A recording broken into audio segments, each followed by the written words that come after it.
Assalamualaikum. Salam. Nabil suaranya ini. Beb. Masuk. Masuk. Beb. Assalamualaikum. Salam. Tutup pintunya, nyamuk. Iya. Mas, Kepalaku mas. Awas. Sampai yang nutup ya? Silaman. Dia yang Kejepit begitu. Duduk. Afif. Gak apa-apa. Udah biasa, ini udah kebal main tuh. Oh, udah kebal. Beb, tadi aneh habis ke masjid, Beb. Ada wali ya, ulama. Lama Beb. Wah. Wah, pokoknya kayak kiai gitu Beb.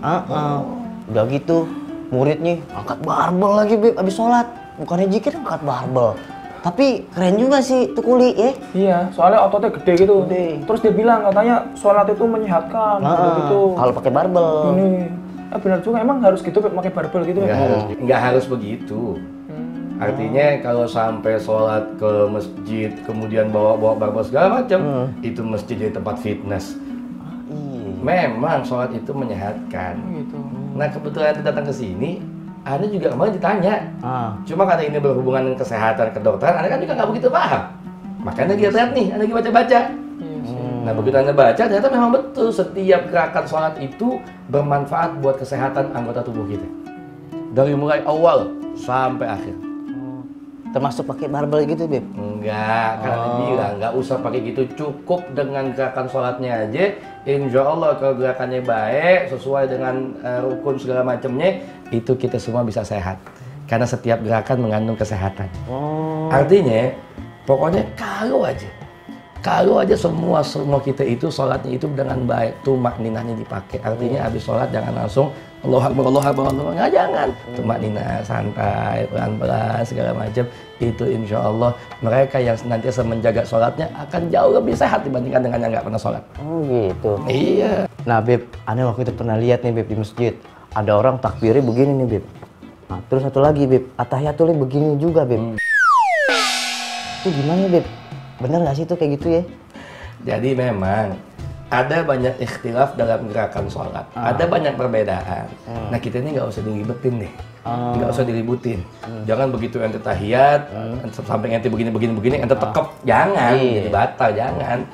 Artinya perbedaan itu ada. Oh gitu. Dan masing-masing insya Allah punya dalil. Udah kita ambil jalan tengahnya aja udah. Iya. Kalau ada yang takbir Allahu Akbar begini biasa, nggak apa-apa. Atau ada model kayak ente bilang Allahu Akbar, nggak apa-apa. Ada juga mungkin yang di samping begini, ya itu masing-masing punya dalil. Ada juga yang di sini, ya. Nah itu nggak apa-apa, karena masing-masing mereka itu memegang sebuah dalil. Yang nggak boleh itu begitu Allahu Akbar terap pinggang, ini yang nggak boleh. Sama di sini juga nggak boleh, Beb. Kalau modalnya begitu, ngaco namanya. Kan maksudnya kalau ente ketemu Nabil begitu sholatnya, nggak apa-apa ada jitak modal Nabilnya. kan maksud aneh begini biar deket, tuh deket kan? Deket sama ngecek kondisi ente ya, sehat apa kagak. Emang demam. Oh iya, panas. Panas. Artinya begini, setiap ada perbedaan itu ya jangan jadikan perpecahan. Jadikan perbedaan itu sebagai sarana tempat bertambahnya ilmu kita. Kita ini yang biasa sholat Allahu Akbar, tiba-tiba begitu ke samping ada yang Allahu Akbar. Ente jangan ngomongin di belakang, tanya sama dia. Habis sholat tanya, Ikhwan, ya akhi maaf. Maafin, aneh mau nanya nih. Tadi ente begitu, dalilnya apa? Begitu dikasih tahu dalilnya, ya kita harus terima. Alhamdulillah ilmu kita bertambah. Dan juga jamaah nggak jadi terpecah. Itulah cara yang paling baik menyikapi sebuah perbedaan. Beb, terus berarti intinya seluruh manfaatnya gerakan sholat itu cuma untuk sehat aja, Beb? Oh enggak. Apa ada manfaat lain? Manfaat sholat itu banyak. Aqimis sholah, inna sholata tanha anil fahsya'i wal munkar. Dirikanlah sholat, kata Allah. Sholat itu mencegah perbuatan keji dan munkar. Sholat kita itu buat pribadi kita, dicegah dengan sholat kita. Kalau kita mau berbuat keji, sholat kita mencegahnya. Artinya, nanti sholat kita baik, Allah yang akan mencegah semuanya. Tadi yang kita bicarain di awal itu kan dari sisi kesehatan, kedokteran. Tapi kalau dari sisi masih banyak. Tadi saja. Jadi mereka yang sholatnya baik nggak akan berbuat zalim. Pemimpin yang sholatnya baik dia nggak akan berbuat zalim dengan rakyatnya. Suami yang sholatnya baik nggak akan berbuat zalim dengan keluarganya. Artinya sholat kita itu yang mencegah daripada kita berbuat keji dan munkar. Beb, aku bingung Beb yo. Kenapa sih kita tuh harus sholat, Beb? Padahal kan di luar sana yang nggak pada sholat, pada kaya, pada makmur. Sedangkan kita yang sholat terus jengkang-jengking. Nasibnya masih gini-gini aja, Beb. Kayak gini nasibnya. Kayak gini. Barangan aja ente. Banyak cara Allah dalam menunjukkan kasih sayangnya kepada hambanya. Salah satunya dengan menguji hambanya. Dalam sebuah hadis dijelaskan, man kana yuridillah bihi khaira yusib minhu. Barang siapa yang Allah kehendaki atasnya kebaikan, maka Allah akan mengujinya. Miskin ujian, kaya juga ujian. Tapi ingat, ujian dalam kemiskinan jauh lebih mudah untuk diatasi ketimbang ujian dalam kekayaan.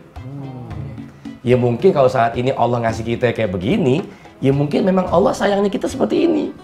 Bisa jadi kalau ente lebih kaya jauh dari sekarang, ente udah nggak ibadah lagi, nggak ke masjid lagi, nggak ngapa-ngapain lagi, karena Allah yang paling tahu yang terbaik buat kita. Dan ingat satu lagi, dengan hidup kita yang saat ini aja, banyak mereka yang ternyata kepengen punya hidup kayak gitu. Banyak di luar sana yang kepengen punya hidup kayak Nabil. Pengen punya hidup kayak Saiki. Kenapa? Karena mereka jauh lebih tidak beruntung dibandingkan dengan kita. Jadi syukuri nikmat kita, Allah tambahin. Tapi Ani nggak mau kayak dia. Utang sih. Gak usah umbar-umbar itu siapa? Kita samperin aja itu. Berarti itu sesat ya, Beb? Kenapa? Pak Kiai yang tadi ngajarin angkat barbel sesat berarti? Enggak sesat, cuma mungkin salah pemahaman aja.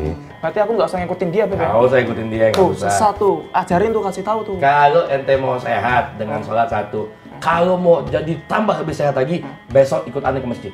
Ngapain, Beb? Ngepel masjid. Tuh, kerjaan sehari-hari tuh. Iya. Ya udah Beb, kita langsung ke masjid aja ya. Ya, Kita lihat tuh ulama masih ada apa enggak tuh? Ya, Mau udah. kita bilangin tuh. Ente kasih tahu baik-baik deh ya. Iya Beb ya. Iya. Yaudah yuk. Ya, mana, Beb? Ayo Beb ya. Masih Beb ya. Jangan lupa besok, ya. Itu Beb. Ngepel masjid. Cuma sehari-hari kita. Yaudah Beb ya. Assalamualaikum. Assalamualaikum, Beb. Salam warahmatullahi wabarakatuh.